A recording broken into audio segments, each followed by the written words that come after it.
Welcome learners, good morning to all of you. I am Dr. Sushant Kumar Maharana from School of Business and Management, Odisha State Open University. Today, we will be learning about Introduction to Management, its basic concepts and overview. With regard to this session, we will be starting with the various concepts of management, definitions of management, nature and characteristics of management, levels of management, then management as an art, management as a science and management as a profession, and ultimately we can say that management is a trinity of art, science and profession. Let us start with the basic concept of management. With regard to the notion of management, different scholars have viewed regarding management from different perspectives, but all of us in our daily life, we are directly or indirectly affected either by good quality management or bad quality management. The term management is very simple, it is nothing new because management is a very old concept. Even in the Greek civilization, Mesopotamia civilization and in the entire history of mankind, including Ramayana, Mahabharata and all other Indian epics, we will find the management practices to a greater extent. But for our purpose, we will be learning management from different angles or different perspectives. Management in general has been described as a process, as a discipline, as a function and as a noun everything. One of the important scholars in the field of management, Professor Theo Hammond, has explained this notion of management from three different connotations. These are management as a process, management as a discipline and management as a noun. So, from three different angles he has discussed about the concept or notion of management. So, when we are talking about management as a process, as we all know that management as a process, it deals with planning, organizing, staffing, directing, coordinating and controlling. So, these are all various processes of management which constitute the entire functions or gamut of functions of management. Then he has described management as a discipline. As a discipline, it includes the different functional areas of management, and management has been heavily borrowed from all other social sciences like economics, political science, sociology, psychology, including mathematics, statistics and engineering also. In all these faculties, we will have some quantum or some degree of management related topics included in that. So, management is also regarded as a discipline. As I have told you, even in management, we talk about marketing management, financial management, accounting, production management, human resource management, so on and so forth. So, management is also regarded as a noun. As a noun, it refers to a group of people, those are in charge of managing the affairs of a business organization or any type of organization for that matter. It may be a hospital, it may be a school or college or university or any business entity as such, including NGOs. So, these are the different basic concepts of management. Now, we will come to the various definitions given by eminent scholars in the field of management. The most basic definition in the field of management has been given by Mary Parker Follett. Mary Parker Follett, she defines management in very simple words. Management is the art of getting things done through people. Subsequently, Professor Harold Kunz has also defined management as an art of getting things done through people in order to accomplish the stated organizational objectives and goals. Then Professor George R. Terry, an eminent personality in the field of management, a great author of our time, he has described management as a distinct process of planning, organizing, actuating and controlling in order to accomplish the pre-established goals and objectives. Similarly, F. W. Taylor, the father of scientific management, he says that management is the art of knowing what you want to do and then asking people to do it in the best and the cheapest possible manner. Peter F. Drucker, he explained the term management, that management is a multi-purpose organ of the society, and as such they manage business and manage workers and the work. The definition given by James A. F. Stoner, it gives a comprehensive definition of management altogether. As such, he says that management is the process of planning, organizing, leading and controlling the efforts of the organizational members and of using all other organizational resources to achieve the stated organizational goals. When we analyze all this definition given by eminent scholars in the field of management, we will find some common elements involved in it.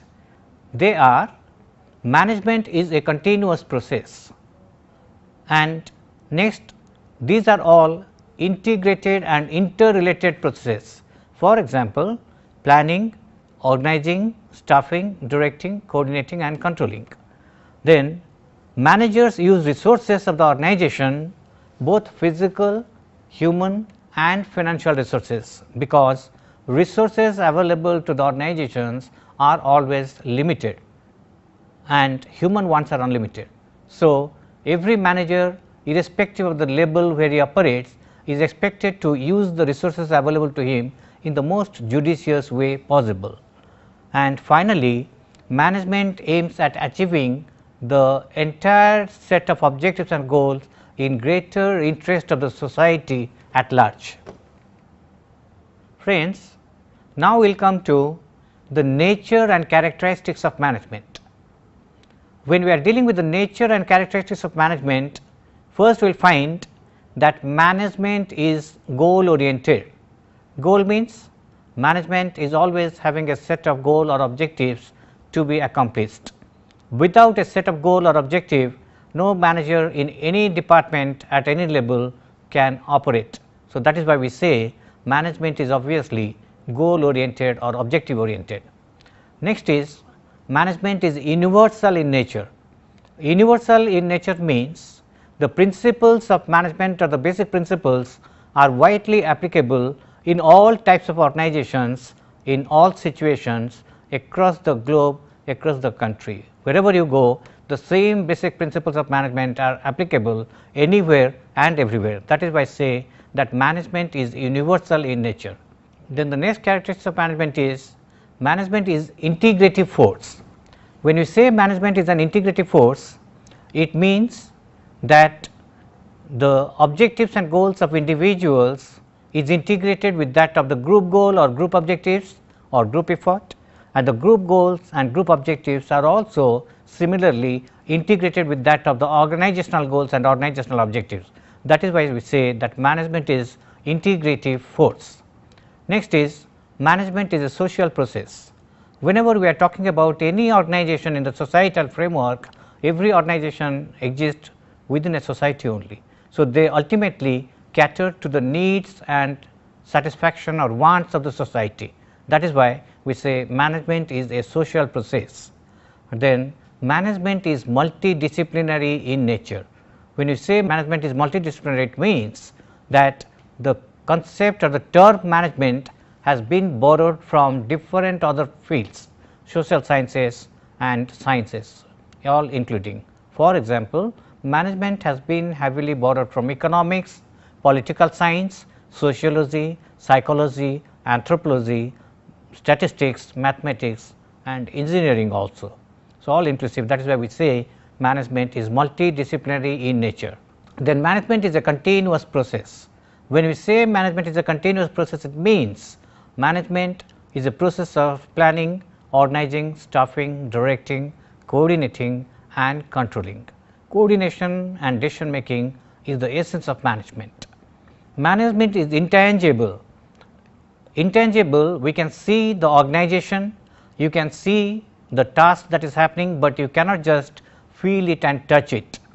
So, the performance of management is reflected in the balance sheet, which you can just see it, but management is intangible by itself.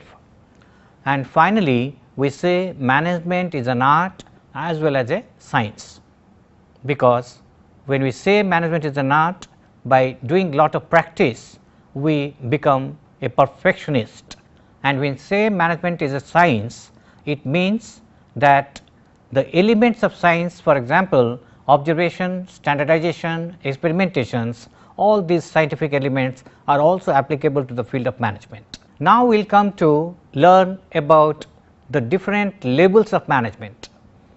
When you speak about the levels of management, as you know, in any organization there are different levels or hierarchy of management.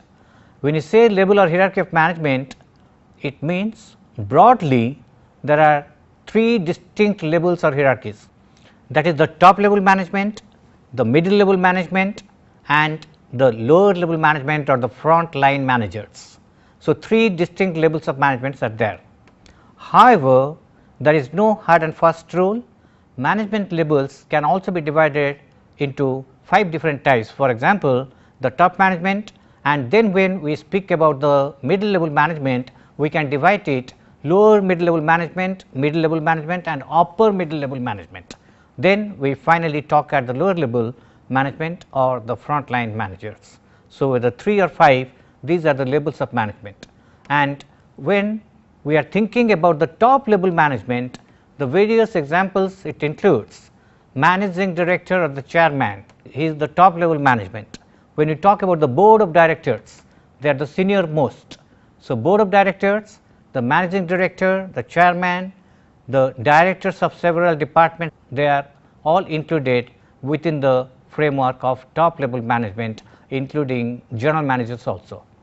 Then finally, we will come to the middle level management, and middle level management as such it includes the assistant general managers, the departmental managers, the branch managers, they all come within the purview of middle level managers, the regional manager, branch manager, etc.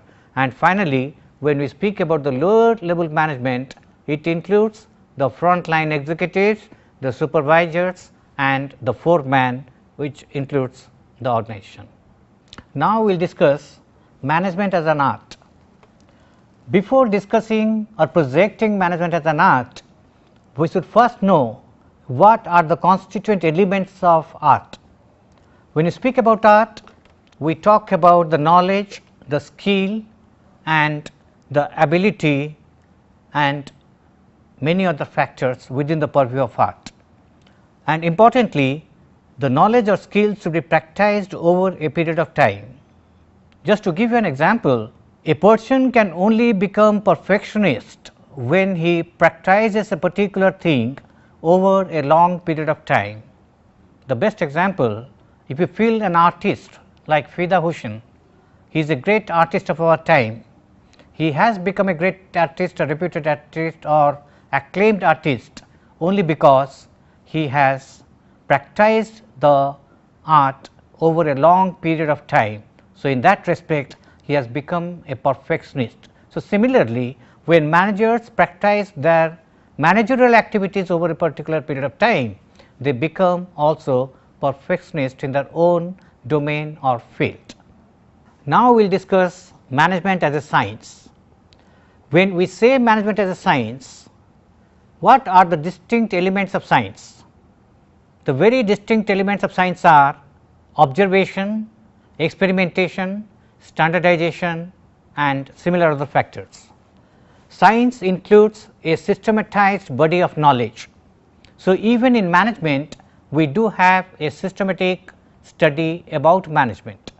So, continuous application and observation is possible in the domain of management, because Frederick Winslow Taylor, when he has experimented about the basic concepts of management like time study, method study, motion study and all these things, these concepts have been borrowed from industry directly, and the concept of scientific elements were totally involved in designing and developing the basic principles of management. That is why management can also be regarded as a science. Now, finally, we will come to management as a profession. When you speak about profession, let us first judge what are the distinct elements that constitute a profession. In any profession, you are having certain kind of education and training or advanced studies. Then a body of systematized knowledge should also be available in any kind of profession, and profession should be having its own formal associations and service oriented or priority to services, and that should also be a code of conduct or ethics available in any professional association or society. When you speak about management as a profession, you should remember that in India we are having earlier the family owned businesses which were not professional in nature in any way, but over a period of time when economy grew, the competitions also grew simultaneously. Slowly and gradually all these family owned business organizations in India also became professional organizations, and professional associations were also formed. We have got many professional associations in India like All India Management Association, IMA. We are having NIPM, that is National Institute of Personal Management. So many different professional bodies are available in the country. We can have in the medical field also Physician Association of India or Medical Council of India. These are nothing but the professional bodies or the professional association. In all domains of work, in engineering also we do have the Institute of Engineers as their association. So, management can be regarded as a profession. Today we have discussed in this session regarding the basic concepts of management, and along with that we have also discussed some of the very important definitions of management along with the nature and characteristics of management and levels of management. Finally, we have dealt with management as an art, as a science and as a profession. So, we can say that management in fact is a trinity of art, science and profession. This is the concluding remark of this present session, and in the next session we will be dealing with the managerial skills and roles of managers. Thank you.